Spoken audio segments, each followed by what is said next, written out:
दोस्तों, अभी तक आपने पढ़ा कि अर्जुन के घर पर रहते हुए दिया को एक तस्वीर मिलती है। उस तस्वीर को देखकर दिया चौंक जाती है और अर्जुन से जब उस तस्वीर के बारे में पता करती है तो अर्जुन बताता है कि वह उसके भाई की तस्वीर है जो अब इस दुनिया में नहीं है। अर्जुन के बताने से दिया को पता चल जाता है कि छवि अर्जुन की भतीजी है। वो दुविधा में थी कि अर्जुन को सच बताई या नहीं। अब आगे। मम्मा चलो, छवि बैग लेकर आई और दिया से बोली। चलो, दिया बाहर जाते हुए बोली। वो दुविधा में थी कि अर्जुन को सच बताई या नहीं। बाहर आकर उन्होंने रिक्शा लिया और छवि के स्कूल के लिए निकले। दिया को बार बार लग रहा था कोई उनका पीछा कर रहा है। वो स्कूल पहुंचे।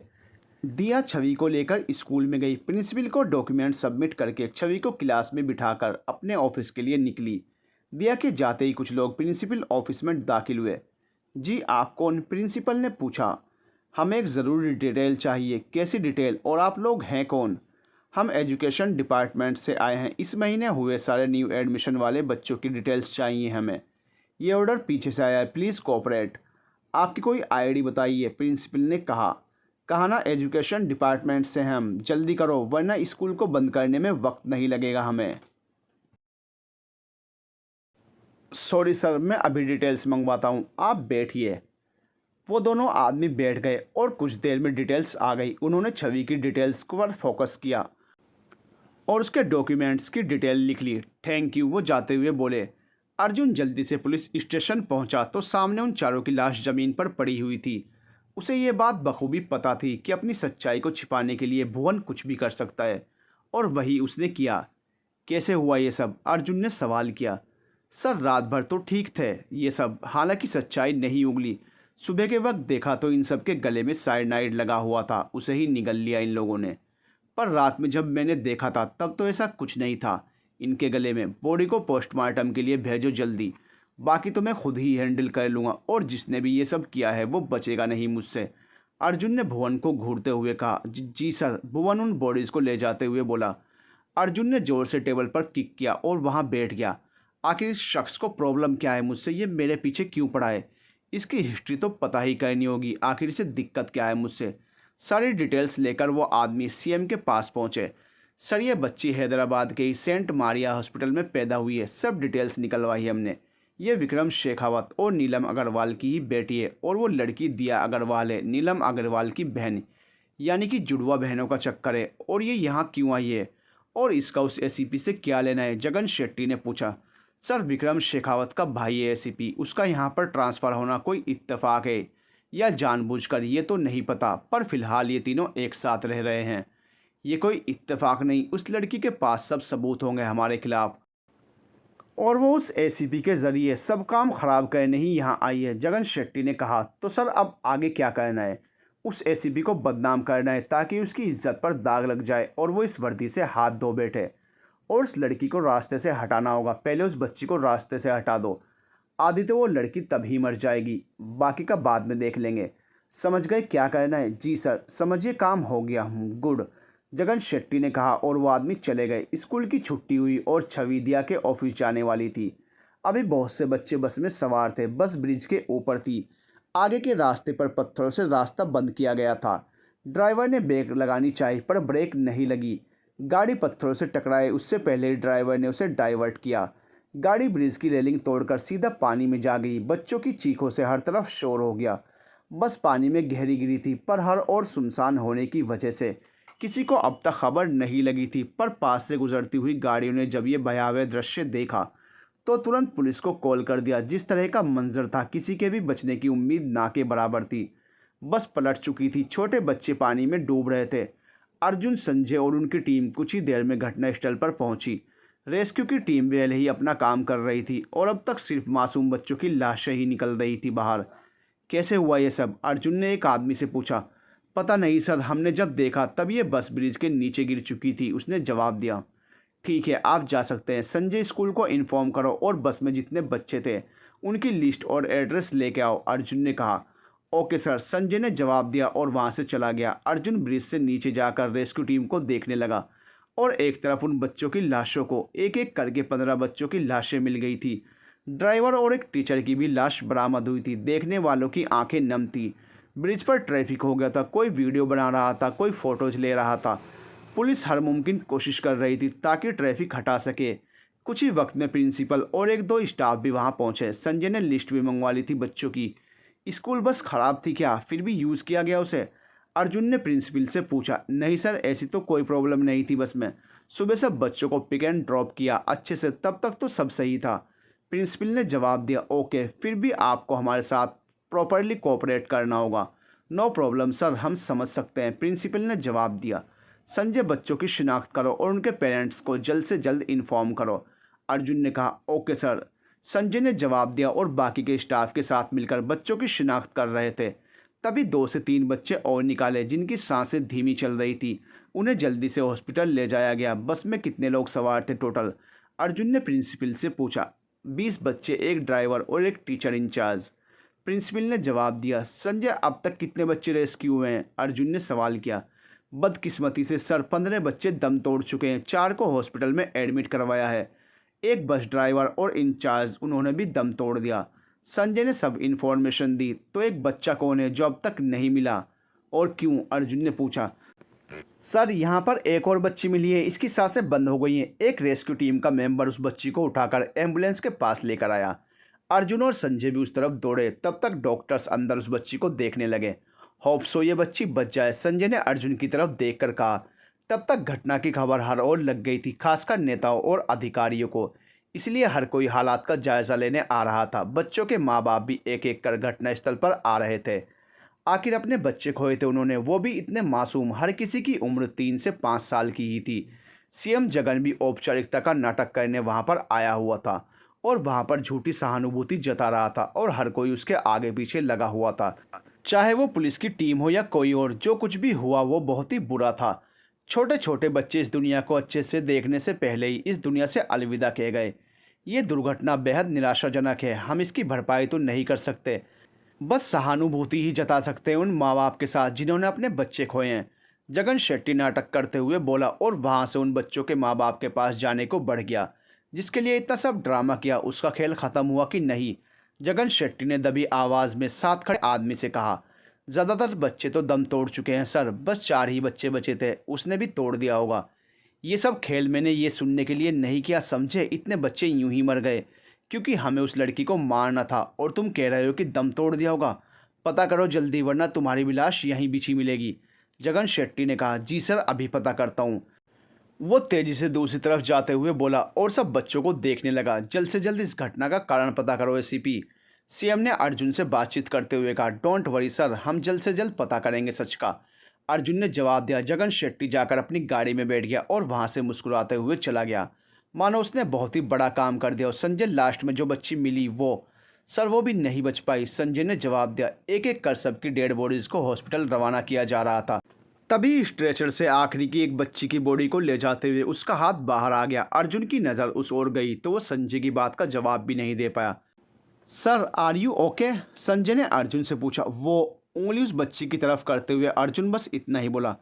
क्या हुआ सर, संजय बोला। ये कड़ा कहीं देखा हुआ सा लग रहा है, उस बच्ची की तरफ दौड़कर जाते हुए अर्जुन बोला तो पीछे ही संजय भी वहीं आ गया। कहाँ देखा है सर आपने इस कंगन को, संजय ने पूछा। वेट, बच्ची का चेहरा दिखाओ, उस कंपाउंडर से अर्जुन ने कहा। चेहरा देखते ही अर्जुन के पैरों तले ज़मीन खिसक गई, साथ ही संजय की भी। छवि, अर्जुन लड़खड़ाते हुए जुबान से बोला। सर संभालिए खुद को, संजय ने अर्जुन को संभालते हुए कहा, जो कि लड़खड़ा गया था। बोलने के लिए अर्जुन और संजय दोनों के पास अब कुछ भी नहीं बचा था। सर, क्या अब हम जाएं, उस आदमी ने बोला तो संजय ने हाँ में गर्दन हिला दी। वो उसे लेकर चले गए। उसकी माँ को इन्फॉर्म किया, अर्जुन ने पूछा। सर, उसका नंबर नहीं लग रहा, हम कब से ट्राई कर रहे हैं, संजय ने जवाब दिया।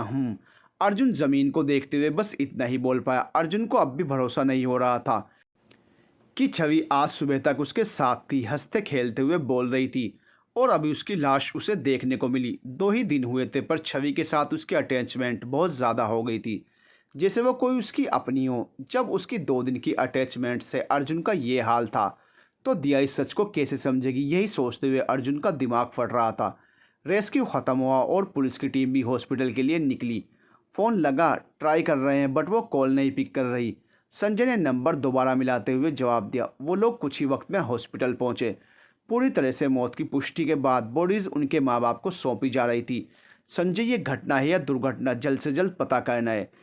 जिसके भी कारण इन मासूम बच्चों की जान चली गई, वो जिंदा नहीं बचने चाहिए। बच्चों की लाशें देखते हुए अर्जुन बोला। दूसरी तरफ ऑफिस में कॉन्फ्रेंस खत्म करके सब बाहर निकल रहे थे।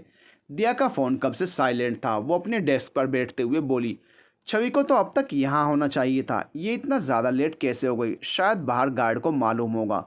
वो उठकर बाहर जाते हुए बोली, उसने गार्ड से पता किया पर कोई बच्चा नहीं आया था। बस वाली टीचर को कॉल करती हूँ, उसने फ़ोन निकालते हुए कहा। ये क्या, इतने सारे मिस कॉल्स किसके होंगे? नंबर रिडायल करते हुए वो खुद से बोली और कुर्सी पर बैठ गई। उसने जिस नंबर पर कॉल की थी वो संजय का था, जिस पर संजय ने उसे जल्दी से हॉस्पिटल आने को कहा। दिया ने बहुत बार वजह पूछी पर अर्जुन ने इशारे से उसे फ़ोन पर सच बताने को मना कर दिया। दिया घबरा गई कि कहीं छवि को कुछ हो ना गया हो, इसीलिए वो बॉस के केबिन में दौड़ी चली गई छुट्टी मांगने। मिस अग्रवाल, आज आपका फर्स्ट डे है और अभी हाफ डे ही हुआ और अब आपको छुट्टी चाहिए? नो, नॉट पॉसिबल, बॉस ने कहा।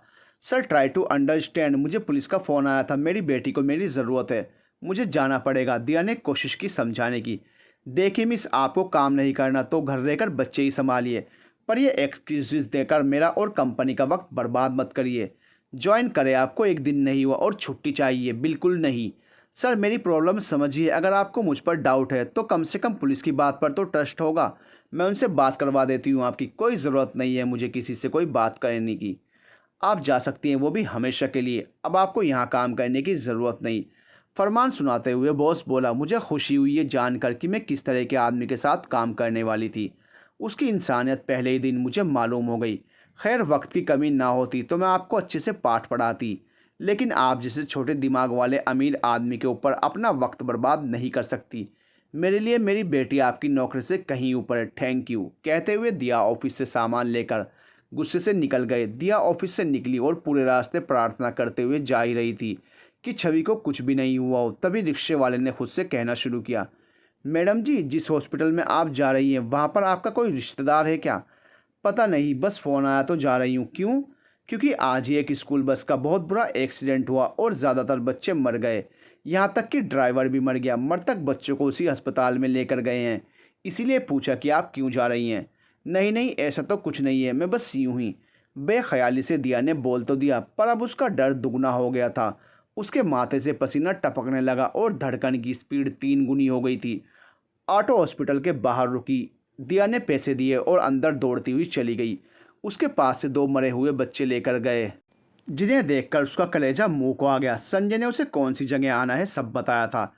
एक्सीडेंट जो हुआ था बच्चों को वो सब डिटेल भी ऑटो वाले ने उसे बता दी थी। जब सामने खड़े अर्जुन, संजय और प्रिंसिपल सर को सिर झुकाए खड़े देखा तो पैर डर से ही कांपने लगे। सर, मिस दिया आ गई, पीछे की तरफ इशारा करते हुए संजय अर्जुन से बोला तो अर्जुन ने मुड़कर दिया की ओर देखा। क्या हुआ सर, आपने मुझे जल्दबाजी में यहाँ क्यों बुलाया? दिया बोली, मैम हमारे साथ चलिए। लेडी कांस्टेबल आगे बने कमरे की ओर इशारा करते हुए बोली, क्यों, यहाँ क्या है ऐसा? मैम चलिए प्लीज़, वो फिर बोली। दिया आगे बढ़ते हुए रुक गई और जब कमरे के ऊपर नाम पड़ा तो कदम वहीं रुक गए। मुर्दा घर बड़े अक्षरों में वहाँ लिखा था। जो डर दिया को सता रहा था, उसी के कारण डर से पैर कांपने लगे। वो कमरे के अंदर चली गई, साथ ही पीछे बाकी के लोग भी आ गए। कांस्टेबल ने सामने पड़ी बॉडी के चेहरे से जैसे ही चादर को हटाया, दिया के कदम लड़खड़ा गई। ये छवि की ही लाश थी। चेहरा देखकर दिया 2 कदम पीछे हटते हुए अर्जुन से टकरा गई। ये ऐसे क्यों लेटी हुई है? दिया ने सबसे पूछा। मैम, आज की हुई बस दुर्घटना में छवि ने दम तोड़ दिया। कांस्टेबल बोली, छवि ये सब क्या नाटक है? चलो उठे, हमें घर जाना है। दिया उसे हिलाते हुए बोली। अर्जुन ने सभी को इशारा कर बाहर चले जाने को कहा। दिया छवि को जगाने की जिद पर अड़ी थी। उसके लिए ये बात मानना बेहद मुश्किल था कि छवि अब इस दुनिया में नहीं रही, वो नहीं उठेगी अब। मुश्किल से अर्जुन ने बोला, क्यों नहीं उठेगी? ज़रूर उठेगी। मेरी नहीं सुन रही? आपकी तो अच्छी दोस्त बन गई है ना, तो बोलिए इसे, ये ज़रूर आपकी बात मानेगी। बोलिए एक बार प्लीज़। दिया अर्जुन से मिन्नतें करती हुई बोली, वो अब नहीं उठेगी। सब लोग झूठे हो, मेरी बेटी को मारना चाहते हो ना। छवि उठो। दिया फिर जिद करती हुई बोली। अर्जुन ने उसे मोड़कर एक ज़ोरदार थप्पड़ लगाया और झिझोड़ते हुए बोला, वो मर चुकी है, अब नहीं जागेगी कभी। इस बात को जितनी जल्दी समझ लो तुम्हारे लिए अच्छा है। वो लगभग चिल्लाया। दिया अब जाकर होश में लौटी और छवि की तरफ मुड़कर बिलख पड़ी। सॉरी दी, मैं नहीं बचा पाई आपकी बेटी को। आई एम सॉरी छवि, मुझे माफ़ कर दो। वो रोते हुए वहीं बैठ गई। अर्जुन भी एक कोने में खड़ा बस दिया के शब्दों को सुन रहा था। हम ज़्यादा देर यहाँ नहीं रुक सकते, अब चलना होगा, अर्जुन ने आगे आते हुए कहा। दिया उसे देखने लगी तो अर्जुन संजय से बोला, सब इंतज़ाम कर दिए हैं? जी सर। अर्जुन और संजय ने मिलकर छवि को अपनी गाड़ी में लिया। दिया पूरे रास्ते बस छवि को देखती रही। विधि पूर्वक सब किया गया और छवि को पंचतत्व में विलीन कर दिया गया। दिया उसी की कब्र के पास बैठी थी, जबकि एक बार संजय ने उससे चलने के लिए पूछा और एक बार अर्जुन ने, जिस पर उसने साफ इनकार कर दिया। संजय और अर्जुन रुक नहीं सकते थे तो वो लोग चले गए। दोपहर से रात होने आई थी। गार्ड दिया को बोलने को आया, पर साथ ही एक आदमी भी अंदर आया जिसके पास फ़ोन था। मैडम, आपके लिए फ़ोन है।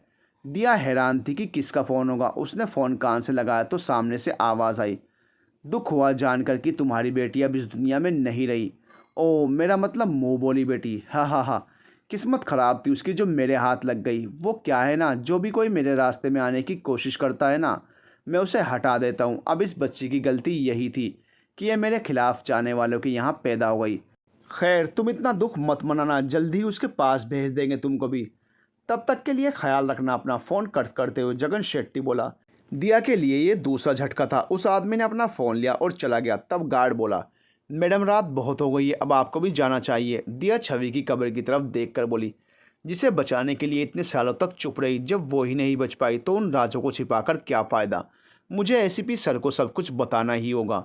वो कब्रिस्तान से बाहर निकलते हुए पैदल चलने लगी। उसे अर्जुन को सब सच जो बताना था। अंधेरा बढ़ चुका था, इसीलिए गाड़ी भी नहीं मिल रही थी। वो आंसू पोंछते हुए बस चलती जा रही थी। बेशक अब उसे अपनी आगे की मंजिल मालूम नहीं थी, पर सच बाहर लाना उसका मकसद बन चुका था। तभी एक गाड़ी आकर उसके सामने रुकी और कुछ लोगों ने उसे ज़बरदस्ती गाड़ी में डाल लिया, हाथ भी बांध दिए और मुँह भी। दिया को पता ही था कि उसकी मौत कभी भी आ सकती है, पर इतनी जल्दी ये नहीं पता था। बॉस, उस लड़की को हमने पकड़ लिया है। गाड़ी में बैठे एक गुंडे ने फ़ोन पर कहा। ठीक है, लेकर आओ उसे जल्दी, सामने से किसी ने बोला। कुछ ही देर बाद गाड़ी रुकी। दिया को खींचते हुए ही वो सब लोग अंदर लेकर गए और घुटने के बल बैठा दिया। देख लो, ये है वो लड़की, कुछ दिन इस्तेमाल करो फिर ख़त्म कर देंगे इसका खेल। जगन शेट्टी ने पास बैठी एक उम्रदराज महिला से कहा। देखने की क्या ज़रूरत है साहब, आप तो हमेशा ही एक नंबर माल देते हो। आप पर तो मैं आंखें बंद करके भी भरोसा करती है। लड़की तो सच्ची में बड़ी ही चिकनी है, खूब माल बटोर सकता है मैं। पान खाती हुई वो औरत बोली। लेकर जाओ फिर, पर यह बड़ी चंड चीज़ है तो थोड़ा ज़्यादा ख्याल रखना, कहीं ये चिड़िया फूल ना हो जाए। अरे साहब, रमीला बाई के कोठे से आज तक कोई नहीं भागा तो ये लड़की क्या चीज़ है। फिक्र नहीं करने का, अब ये मेरी जिम्मेदारी है। रमीला उठते हुए बोली और अपने आदमियों को दिया को लेकर चलने का इशारा किया।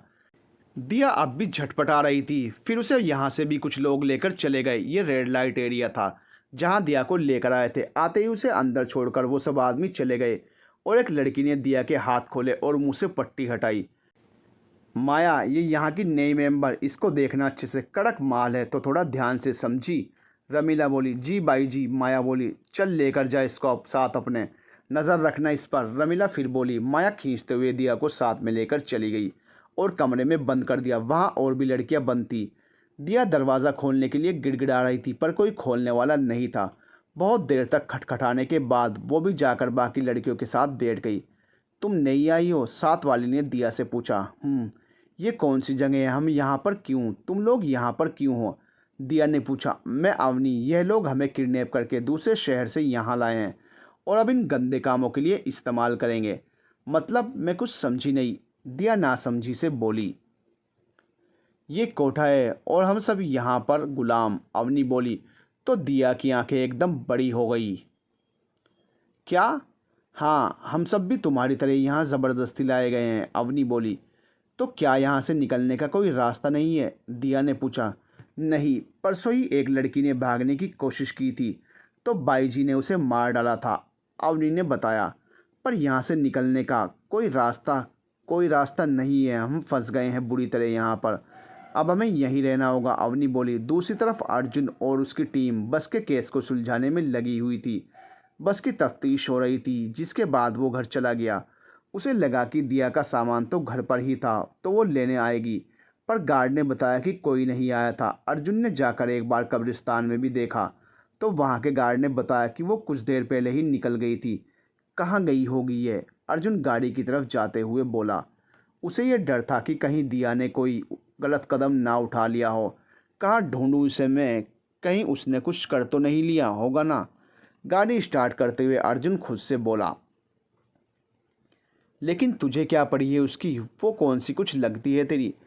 अर्जुन के मन ने उससे सवाल किया, सिर्फ इंसानियत के नाते मुझे फिक्र है उसकी। आज ही उसने अपनी बेटी खोई, ये किसी के लिए भी असहनीय होगा। वो तो फिर भी उसकी माँ थी और इस पूरे शहर में नई और अकेली भी। उसने खुद को जवाब दिया। वो घर पहुंचा, फिर उसने गार्ड से दिया के बारे में पूछा, पर कोई फ़ायदा नहीं हुआ। वो नहीं आई थी अब तक। वो मायूस सा होकर ही अंदर चला गया। 2 दिनों में छवि की किलकारी जो हर तरफ गूंज रही थी, वो उसे महसूस हो रही थी। वो एक कोने में बैठकर बालों में हाथ फेरे ज़मीन को घूरने लगा और अचानक ही आंसू की बूंदें छलक आई। अर्जुन का फ़ोन बजने लगा। ये उसकी माँ का फ़ोन था। हेलो माँ, कैसी हो आप। मैं तो ठीक हूँ, पर तू तो वहाँ जाकर भूल ही गया है मुझे। ना फ़ोन करता है ना ही कोई कोशिश। इतना भी क्या मगन हो गया तू ड्यूटी में कि माँ को ही भुला दिया। सरिता जी बोली, ऐसा कुछ नहीं है, बस नया शहर है तो सब सेटिंग करने में वक्त लग जाता है। तेरी आवाज़ भारी क्यों हो गई, तू रो रहा है क्या, या फिर उदास है। नहीं माँ, बस यूं ही। आज आपकी बहुत याद आ रही थी। हाँ, बड़ी याद आ रही थी मेरी तुझे, तभी तो मैंने ही सामने से फ़ोन किया तुझे, ना कि तूने किया। नहीं माँ, ऐसा कुछ नहीं है, सच में आपको नहीं याद करूँगा तो और किसे करूँगा। चल चल, मस्का मत लगा। और ये बता, वो बच्ची भी है क्या तेरे आसपास जिसने कल फ़ोन पर बात की थी मुझसे। क्या नाम था उसका। हाँ, छवि। अर्जुन, तू कुछ बोलता क्यों नहीं। मैं कुछ पूछ रही हूँ तुझसे, सरिता जी फिर बोली, क्योंकि अर्जुन शायद रो रहा था। नहीं माँ, वो बच्ची नहीं है यहाँ पर। अर्जुन ने आंसू साफ करते हुए कहा। कोई बात नहीं, जब भी उससे मिलेगा तो मेरी बात करवाना ज़रूर। वो अब इस दुनिया में नहीं है माँ। अर्जुन ने सच कह दिया। क्या मतलब है तेरा। वो हैरानी से बोली, आज सुबह उसकी स्कूल बस का एक्सीडेंट हो गया और उसकी। अर्जुन ने इतना ही कहा। भगवान उसकी आत्मा को शांति दे। पता नहीं पल में क्या से क्या हो जाता है। कल उससे बातें की तो बड़ी अपनी सी लगी थी वो बच्ची। अच्छा, उसकी माँ वो ठीक है कि नहीं। ठीक ही होगी वो, ऐसा क्यों कह रहा है तू। मतलब अब मैं हर किसी के आगे पीछे थोड़े ही घूमता रहता हूँ। ठीक ही होगी वो जहाँ होगी। अच्छा, मुझे कल ड्यूटी पर भी जाना है, मैं फ़ोन रखता हूँ। ठीक है, ख्याल रखना अपना। सरिता जी फ़ोन कट करते हुए बोली। अर्जुन ने कपड़े बदले और बेड पर लेट गया, पर उसे नींद बिल्कुल भी नहीं आ रही थी। वो बस छत को घूर रहा था। दूसरी तरफ सीएम के फार्म हाउस पर आज पार्टी में शराब उड़ाई जा रही थी। सब जगन शेट्टी के जान पहचान वाले थे। भुवन बोला, आज तो आप सच में खुश होंगे जीजा जी। बिल्कुल खुश तो होना ही था। आखिर अपने बेटे की मौत का बदला जो ले लिया मैंने। अरे अब उन लोगों को मालूम चलेगा कि अपनी औलाद को खोने का दुख क्या होता है। जगन शेट्टी बोला, आज सच में असल मायने में अश्विन की आत्मा को शांति मिली होगी। भुवन ने कहा, लेकिन मुझे तब तक चैन नहीं मिलेगा जब तक उस एसीपी को भी ठिकाने न लगा दूं। जगन शेट्टी बोला, और उस लड़की का क्या, उसे तो मैंने ठिकाने लगा दिया है सही जगह पर। कुछ दिन तक तो वो वैसे ही टूट जाएगी, तो उसका खेल ख़त्म कर देंगे। अब बचा वो एसीपी, उसे भी तड़पा तड़पा कर मारना है। पहले उसकी पावर छीनूंगा, उसके बाद उसका भी खेल ख़त्म। शराब की घूंट लगाते हुए जगन शेट्टी बोला, लेकिन जीजा जी, एसीपी को हराना उतना भी आसान नहीं होगा। वो थोड़ी टेढ़ी चीज़ है, चाहे कितनी भी टेढ़ी चीज़ क्यों ना हो। मैं भी सीएम हूँ, अच्छे अच्छे को सीधा करना आता है मुझे। बात तो सही है। हंसते हुए सब शराब गटकने लगे। दूसरी ओर दिया और बाकी लड़कियों के लिए खाना लाया गया और उनके कमरे में दे दिया गया। एक खा लेना चुपचाप, कोई होशियारी दिखाई ना तो देख लेना। माया बोलकर चली गई। सबसे पहले दिया ने खाना शुरू कर दिया तो बाकी सब उसे ही देखने लगी। अवनी बोली, तुम ऐसी सिचुएशन में भी खाना खा रही हो। हाँ तो क्या करूं, खाने से कैसा बेर। अगर हम खाना नहीं खाएंगे तो इन जैसे लोगों से लड़ेंगे कैसे। मुझे तो कैसे भी करके यहाँ से बाहर जाना ही है। मैं यहाँ नहीं रुक सकती। दिया खाना खाते हुए बोली। साथ ही बाकी लड़कियों ने भी खाना शुरू कर दिया। खाना खाकर उन सबको उसी कमरे में अलग अलग बिस्तर पर ही दिया हुआ था, जहाँ जाकर वो लेट गई। रात के 11-12 बजे के करीब 2 लड़कियाँ आई। एक थी माया और दूसरी उसकी साथी। वो अंदर आते ही दिया को उठाने लगी। चल रहे, कहाँ लेकर जा रहे हो मुझे। दिया झटपटाई। चुपचाप चल, समझी, माया बोली और वो दोनों उसे लेकर बाहर मेन हॉल में चली गई। वहीं हॉल में रमीला और उसके साथ 2 बिजनेस सूट में आदमी थे। देख लो साहब, सबसे नया माल दिखा रही हूँ, रमीला दिया की तरफ इशारा करके बोली। तो दिया अपने दुपट्टे को ठीक करने लगी। लड़की तो बहुत सुंदर है, एक ने दिया को सर से पैर तक घूरते हुए कहा। लेकिन कीमत भी अच्छी ही लूँगी, ऐसे ही नहीं जाने दूंगी इसको मैं। रमीला बोली, हाँ हाँ, जितनी भी कीमत होगी मुझे मंजूर है। कल इस लड़की को मेरे होटल पर भेज देना, कीमत मिल जाएगी। वो आदमी बोला, नहीं साहब, ये रिस्क नहीं लूँगी मैं, जो करना है इधर ही करो, पर इधर से बाहर नहीं। रमीला बोली, नहीं, चाहे तो दुगनी कीमत ले लेना, पर लड़की को मेरे साथ ही भेजना होगा। दुगनी कीमत के लालच से रमीला की लाल टपकने लगी और वो मान गई। ठीक है, कल भेज दूंगी इसको मैं, पर ध्यान रहे कोई गड़बड़ ना हो, वो बोली। उसकी फिक्र तुम मत करो और ये पकड़ो एडवांस। उठते हुए वह आदमी बोला और पैसे की गड्डी देकर चला गया दूसरे वाले के साथ। दिया को वापस उसी कमरे में भेज दिया गया। उसे कुछ समझ नहीं आ रहा था कि वो करे तो क्या करे। उसे कैसे भी करके यहाँ से बाहर तो जाना ही था, लेकिन उस आदमी से कैसे बचे यही वो सोच रही थी। सारी रात उसने भी करवटें बदल कर निकाल दी। अगली सुबह अर्जुन ड्यूटी पर चला गया। उसने संजय से पर्सनल बेसिस पर दिया का पता लगवाने के लिए बोला, जिस पर उनके खबरी भी काम करने शुरू हो गए। बस की तफ्तीश की गई, जिस पर दोपहर तक इन्वेस्टिगेशन टीम ने बताया कि बस की ब्रेक फेल थी। ब्रेक फेल की गई थी या फिर हो गई थी? अर्जुन ने पूछा। ब्रेक की तार काटी गई है सर, किसी ने जानकर किया है ऐसे कह सकते हैं, क्योंकि बाकी की पूरी गाड़ी वेल मेंटेन थी। बस ब्रेक्स की वायर काटी गई है, टीम ने बताया। तो हमें स्कूल की पार्किंग की फुटेज देखनी पड़ेगी, अर्जुन संजय के साथ ही निकलते हुए बोला। वो लोग स्कूल पहुंचे, पार्किंग की फुटेज भी देखी, पर जिस तरफ वो बस खड़ी थी उसके आगे भी बसेस थी, तो वो वाली बस की क्लैरिटी नहीं हो पाई। अर्जुन प्रिंसिपल से, कोई ऐसा स्टाफ मेंबर जो आज से छुट्टी पर गया हो। रिकॉर्ड मंगवाए तो पता चला कि बस में बच्चों को चढ़ाने उतारने वाला पियोन आज से लंबी छुट्टी पर गया है। अर्जुन ने फिर से फुटेज चेक की तो वही एक था जो बस के आगे पीछे को घूम रहा था। इसका नाम और एड्रेस दीजिए हमें जल्दी, अर्जुन ने कहा तो प्रिंसिपल ने दे दिया।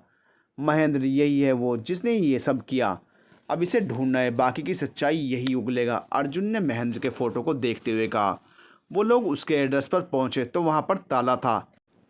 आसपास से भी कुछ पता नहीं चला कि वो कहाँ गया, तो उसके नंबर को ट्रैकिंग पर डाल दिया, पर फिलहाल वो स्विच ऑफ था।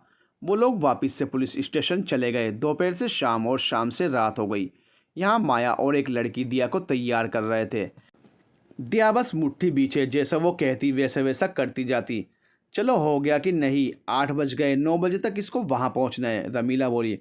बस हो गया भाई जी, माया ब्लास्ट टचअप करते हुए बोली, और फिर दिया को अपने ही कुछ आदमियों के साथ गाड़ी में भेजा। कोई होशियारी नहीं करना, दिया के मुंह को मुट्ठी में कसते हुए रमीला बोली। दिया उन आदमियों के साथ निकल गई। वो बस मौका चाहती थी कैसे भी करके यहाँ से निकल जाए। उसे इस शहर का कुछ खास पता नहीं था, कहाँ है कहाँ जा रही है कुछ भी नहीं। होटल शाइन स्टार यहाँ का 5 स्टार होटल था, जहाँ जाकर गाड़ी रुकी। दिया को लेकर वो लोग अंदर गए और 1 मिनट भी अकेला नहीं छोड़ रहे थे, जिससे वो पूरी तरह घबरा गई थी। उसे बिल्कुल मौका नहीं मिल रहा था। तब वो आदमी दिखा और दिया को साथ लेकर चलने लगा। ये उसी का होटल था। तुम सब जाओ, कल सुबह आना, उन सबको भेजते हुए वो बोला और दिया को लेकर एक कमरे की तरफ बढ़ गया। पुलिस स्टेशन में संजय दौड़ते हुए अर्जुन के पास आया। सर, महेंद्र का फ़ोन 5 मिनट के लिए ऑन हुआ था, शायद वो होटल शाइन स्टार में ठहरा है। मामूली सी नौकरी और 5 स्टार होटल, चलो फिर जल्दी से, उनकी टीम निकलते हुए बोली। होटल की और पुलिस स्टेशन से ज़्यादा दूरी नहीं थी। महेंद्र वहीं छुपा हुआ था। वो कमरे से बाहर आया था किसी काम से, तब उसने दिया को देखा और भुवन को उसके बारे में बताया। भाई, वो लड़की इस होटल में है, महेंद्र ने कहा। तुझे मना किया था फ़ोन मत करना, चल बंद कर, हम खुद देखते हैं, भुवन गुस्से से बोला। अर्जुन और उसकी टीम सिविल कपड़ों में होटल में आ गई। होटल का मालिक वो आदमी ही था, इसीलिए उसे बुलाकर रिसेप्शनिस्ट ने बताया। अर्जुन से बातचीत की। वो आदमी नशे में धुत था, उसने परमिशन नहीं दी, जिस पर अर्जुन को गुस्सा आ गया और 2 लोगों ने उसे पकड़ लिया और बाकी सब ढूंढने चले गए महेंद्र को। हर एक कमरे में ढूंढ रहे थे वो लोग, क्योंकि महेंद्र नाम का कोई रिकॉर्ड में नहीं था। अर्जुन एक कमरे में ढूंढ रहा था तो अंदर से किसी ने दरवाज़ा नहीं खोला। उसे शक हुआ, उसने मास्टर की पहले ही मंगवा रखी थी। दरवाज़ा खोला और गन लिए हर कोने में बढ़ गया। कोई बाथरूम में था, दरवाज़ा खोलो, तुम बच नहीं सकते हमसे, अर्जुन बोला। अचानक से पानी की आवाज़ बंद हुई, दरवाज़ा खुला और दिया बाहर आकर एकदम से उससे लिपट गई। ये सब इतनी जल्दी हुआ कि अर्जुन शूट करने वाला था, पर सही समय रहते बच गई वो। उसने गोली नहीं चलाई थी। अर्जुन कुछ नहीं बोला। दिया भी बस रो रही थी। संजय का फ़ोन आने पर अर्जुन से दिया दूर हुई। सर, बाहर मीडिया आ गई है, वो भी बहुत ज़्यादा, संजय ने बताया। आ रहा हूँ मैं, उसने फ़ोन रख दिया और दिया से बोला, चलो मेरे साथ। और कोई सवाल ना करते हुए वो दिया को साथ लेकर बाहर की तरफ बढ़ा, लेकिन दरवाज़ा बंद हो चुका था। अब ये किसने बंद किया? नोब को घुमाते हुए अर्जुन बोला, पर तब तक कमरे के बाहर से बहुत सी आवाज़ें आना शुरू हो गई थी। ये कैसा शोर है बाहर? अर्जुन ने दिया की तरफ देखते हुए कहा। मुझे नहीं मालूम, दिया ने रोते हुए कहा। अर्जुन ने डोर व्यू से बाहर देखा तो बहुत सारी मीडिया बाहर खड़ी थी, जैसे उन्हें पता हो अंदर कौन है। उन सब ने एक एक करके डोर नॉक करना शुरू कर दिया और एक की नज़र बाहर लगी मास्टर की पर गई और उसने दरवाज़ा खोल दिया। रिपोर्टर सब अंदर देखकर हैरान थे, एसीपी अर्जुन शेखावत को, वो भी एक लड़की के साथ। उन सब ने सवाल की झड़ी लगा दी। सर, क्या आप ये सब काम भी करते हैं? पहले रिपोर्टर का सवाल। सर, शहर की पुलिस अगर ये सब काम करेगी तो जनता पर क्या असर पड़ेगा? दूसरे ने पूछा। तो जैसे कि आप सब देख रहे हैं, एसीपी अर्जुन शेखावत एक लड़की के साथ होटल के कमरे में पकड़े गए। दूसरे सब रिपोर्टर्स रिपोर्टिंग करने लगे। तब तक बाकी की टीम भी आ गई थी, जबकि महेंद्र भाग गया था। सर, क्या आप अपने सीनियर की ऐसी शर्मनाक हरकत के लिए कुछ कहना चाहेंगे? एक रिपोर्टर ने संजय से सवाल किया। देखिए, आप सब लोग यूं ही कुछ मत कहिए, संजय ने जवाब दिया। शहर के नए एसीपी जिन्हें ड्यूटी ज्वाइन किए हुए अभी ठीक से 2 दिन भी नहीं हुए, वो होटल के कमरे में पकड़े गए एक लड़की के साथ, और आप कह रहे हैं कुछ मत कहिए? संजय से उन सब ने सवाल किया। खैर, अब आप ये बताइए कि ये लड़की कौन है? कोई प्रोस्टिट्यूट? एक रिपोर्टर बस उतना ही बोली कि अर्जुन चिल्ला उठा। शट अप, बहुत हो गई आप सबकी बकवास, अब एक और शब्द नहीं। आप मीडिया से बात नहीं कर सकते मिस्टर एसीपी, एक रिपोर्टर बोली। और आप एक लड़की होकर दूसरी लड़की पर बिना किसी सबूत के इल्ज़ाम लगा सकती हैं? क्या ये सही है? अर्जुन ने कहा। तब तक भुवन भी आ चुका था। सर, हमें आपसे ये उम्मीद नहीं थी बिल्कुल भी। आप हमारे आदर्श हैं। अगर आप ही ये सब हरकतें करेंगे तो हम सब क्या सीखेंगे? यूथ क्या सीखेगा? तो सर, क्या आप अपने सीनियर के खिलाफ जाएंगे? एक रिपोर्टर ने कहा। बिल्कुल, अगर ये गलत है तो हम गलत के खिलाफ ज़रूर आवाज़ उठाएंगे, भुवन ने अर्जुन को देखते हुए कहा। और इस जैसी लड़कियों को भी जो समाज में गंदगी फैला रही हैं, भुवन ने दिया की तरफ देखते हुए कहा। I said not single word any more, Arjun फिर चिल्लाया। दिया उसके पीछे छिपी हुई थी। उसने उसे पकड़कर आगे की ओर किया। तो बताइए ना फिर कि आखिर ये है कौन? एक रिपोर्टर बोला। She is Mrs Shekhawat, Arjun ने जैसे ही कहा तो सबकी नज़रें दिया पर ठहर गई, जबकि दिया जो ज़मीन को घूर रही थी वो भी अर्जुन को देखने लगी। तो आप कहना चाहते हैं कि ये आपकी पत्नी है? एक रिपोर्टर बोली। हम आपकी बात पर भरोसा कैसे कर लें? दूसरे रिपोर्टर ने कहा। हो सकता है आप झूठ कह रहे हो, तीसरे ने कहा। तो अब आपको सबको यकीन दिलवाने के लिए क्या फेरे ले लूँ यहाँ पर? अर्जुन ने कहा। तो सब हंस दिए। सर, इनकी मांग में सिंदूर नहीं है और ना ही गले में मंगलसूत्र, तो हम कैसे मान लें ये आपकी पत्नी है? भुवन ने कहा। आपका मतलब क्या है कि जीता जागता पति सामने खड़ा हो वो सच नहीं है? जब तक मांग में सिंदूर ना हो और गले में मंगलसूत्र ना हो। कमाल है, आप में से कितनी रिपोर्टर्स शादीशुदा हैं? तो क्या आप अपने काम के दौरान भी ये सब मेंटेन रखती हैं? आप लोग इंडिपेंडेंट हैं, खुद की कोई मर्जी है, कोई ये सब पहनना पसंद करता है, कोई नहीं। तो इसका क्या मतलब कि आप लोग सवाल उठाना शुरू कर देंगे?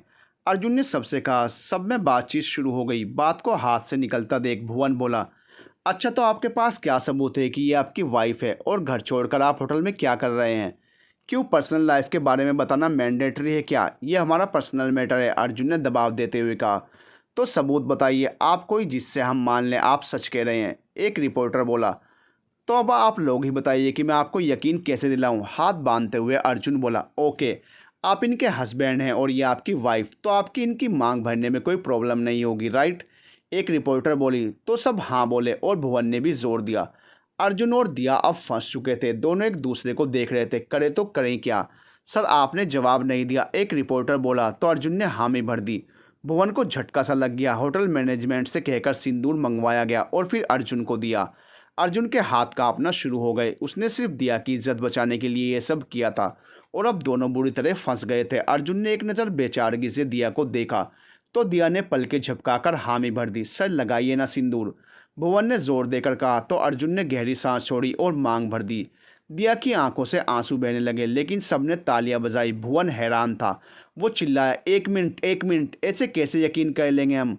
आप लोग घर छोड़कर होटल में क्यों आए थे, ज़रा बताएंगे हमें? क्यों, हम होटल में नहीं आ सकते क्या? होटल स्टाफ को रिकॉर्ड दिखाने को कहा। अगर वो सच कहते तो उसी का बॉस फंस जाता। वो बोले, सर, इन्होंने ही कपल बुकिंग से आज रूम बुक किया था, आप रिकॉर्ड में देख सकते हैं। जब सबने कंप्यूटर में रिकॉर्ड देखे तो वहाँ पर इस रूम से कपल बुकिंग ही थी, जो कि असल में होटल के मालिक ने की थी ताकि किसी को शक ना हो। सिंदूर हो गया, रिकॉर्ड भी चेक हो गया। अब आप लोग सहमत हैं? नहीं भी हैं तो मेरी कोई जिम्मेदारी नहीं है, पर आप सब पर अब केस ज़रूर होगा। अर्जुन ने कमर पर हाथ रखते हुए कहा, संजय इन सबको एसीपी पर इल्ज़ाम लगाने के जुर्म में अरेस्ट करो। भुवन की ओर देखते हुए अर्जुन ने कहा, I am sorry sir, I am sorry ma'am, हमसे गलती हो गई, वी आर रियली सॉरी, सबने एक साथ कहा। तो दिया ने बस हाँ में सिर हिला दिया और अर्जुन ने भी सबको जाने को कह दिया। वो सब लोग चले गए। बाकी सब लोग अर्जुन को देखने लगे। महेंद्र का क्या हुआ? अर्जुन ने पूछा। सर वो भाग गया, संजय ने कहा। आओ सब लोग, अर्जुन ने दिया की ओर देखते हुए कहा। सब लोग अर्जुन के साथ पीछे पीछे चले गए।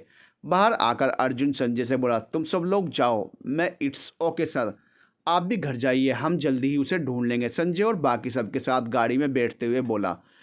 अर्जुन ने दिया को भी दूसरी ओर बैठने को बोला और फिर दोनों घर के लिए निकले। वो दोनों घर पहुंचे और सीधा अंदर चले गए। दोनों हॉल में ही बैठे थे। जाकर फ्रेश हो जाओ, फिर बात करते हैं, अर्जुन सोफे से उठते हुए बोला। दिया चुपचाप उठी और जिस कमरे में वो रुकी थी वहां पर चली गई। अर्जुन ने मुड़कर उसे देखा, फिर अपने कमरे का रुख किया। अर्जुन जल्दी ही फ्रेश होकर आ गया था। उसने कॉफ़ी बनाई, लेकिन अब तक दिया बाहर नहीं आई थी। वो वहीं इंतज़ार करने लगा, लेकिन बहुत वक्त हो गया था। वो उसके कमरे की तरफ जाने को उठा, पर फिर वो सामने से आती हुई दिख गई। दिया को आंखों को देखकर ही पता चल रहा था कि वो रो रही थी।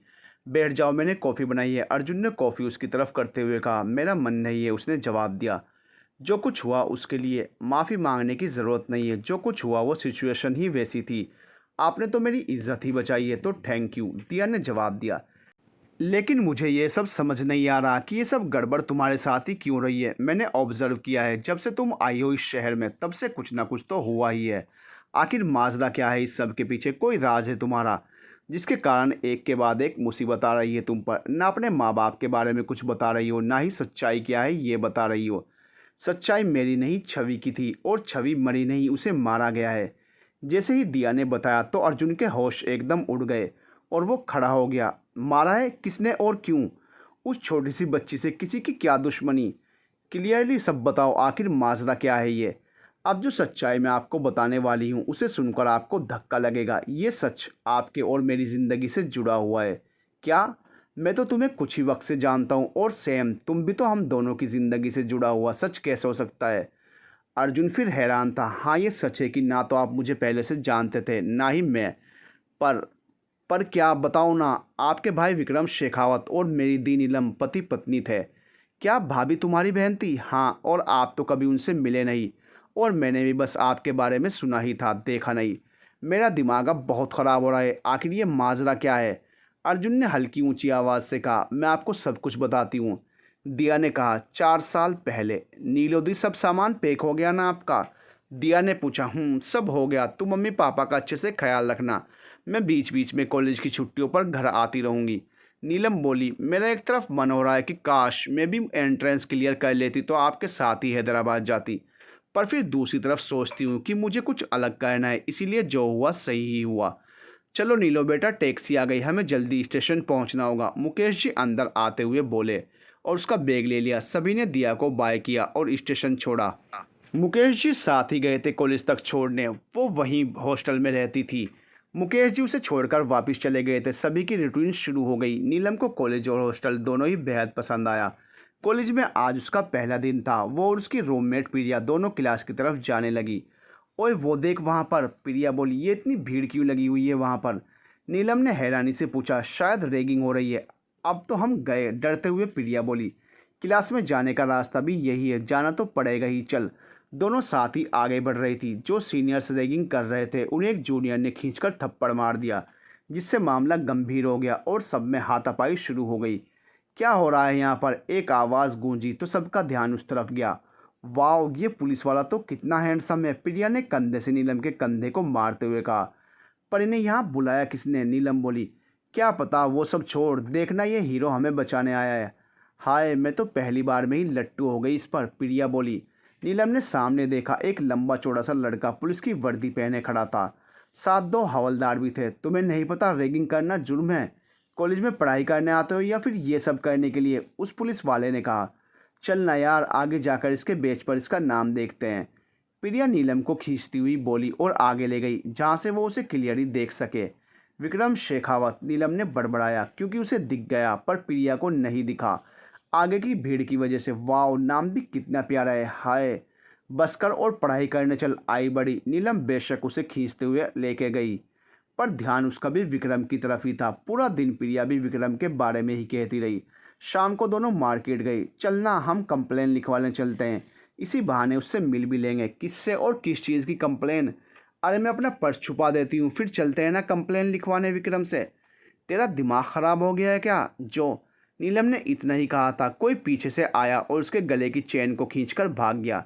दोनों पीछे भागी पर वो बाइक पर बैठकर भाग गया था। ओह नो, ये मेरी नानी ने गिफ्ट की थी मुझसे खो गई, रोते हुए नीलम बोली और वहीं गिर गई।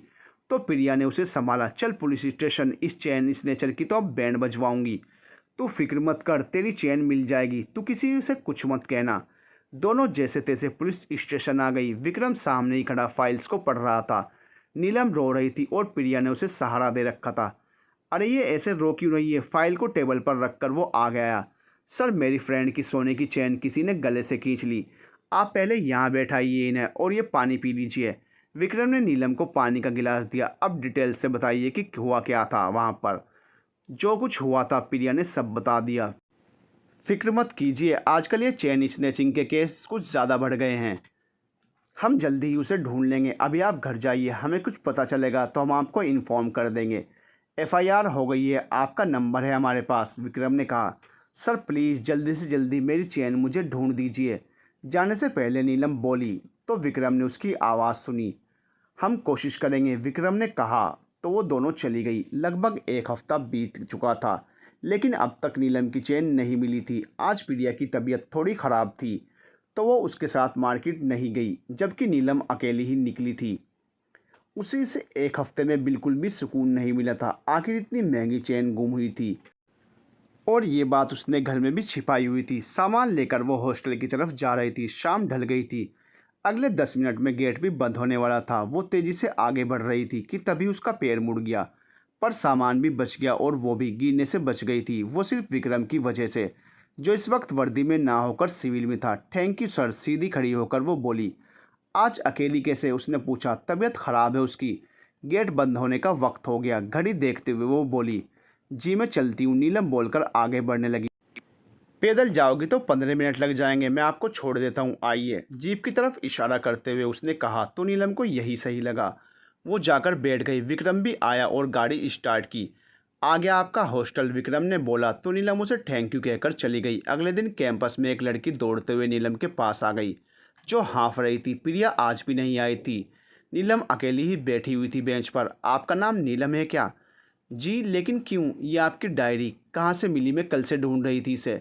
ये एक लड़के ने कॉलेज के बाहर दी थी मुझे और कहा कि आपको लौटा दूँ। लड़के के पास? कौन से लड़के के? और ये आपके पास कैसे पहुँची? पता नहीं, वो कह रहे थे कि कल शाम को गाड़ी में रह गई थी और इसके अंदर एक मैसेज भी छोड़ा है, पढ़ लेना। मैं चलती हूँ, बाय। नीलम वहीं सर पर हाथ रखे बैठ गई। इसका मतलब उन्होंने मेरी डायरी पढ़ ली। ओह नो, अब क्या करूँगी मैं? और अब मैसेज क्या लिखा होगा? पन्ने पलटते हुए वो बोली। आज शाम पास वाले पार्क में मिल सकती हो तो आ जाना। वैसे तारीफ़ के लिए शुक्रिया। साथ ही एक स्माइल भी बनाया था। मैं नहीं जाऊंगी कहीं भी। ऐसे किसी की डायरी पढ़ना क्या अच्छी बात है? नो नेवर, मैं नहीं दिखूंगी अब उन्हें। खुद को डायरी से मारते हुए वो क्लास की तरफ बढ़ गई। शाम हो गई लेकिन आज नीलम बाहर नहीं निकली। ना वो मार्केट गई ना ही कहीं और। पर मन में ख्याल था कि विक्रम आया होगा वहाँ पर या नहीं। फिर ख्याल छोड़ दिया और पढ़ाई करने लगी। ऐसे ही 2 से 3 दिन बीत चुके थे लेकिन वो कहीं भी बाहर नहीं जाती थी। नीलो, मेरी बात सुन, पुलिस स्टेशन से कॉल आई थी। उन्होंने कहा कि तेरी चेन मिल गई है तो आकर ले जा, प्रिया ने बताया। तो नीलम हैरान हो गई। To be continued. दोस्तों, छवि की हकीकत पता चलने के बाद क्या अर्जुन छवि के कातिलों को पकड़ पाएगा? जानने के लिए देखते रहिए डेंजरस इश्क।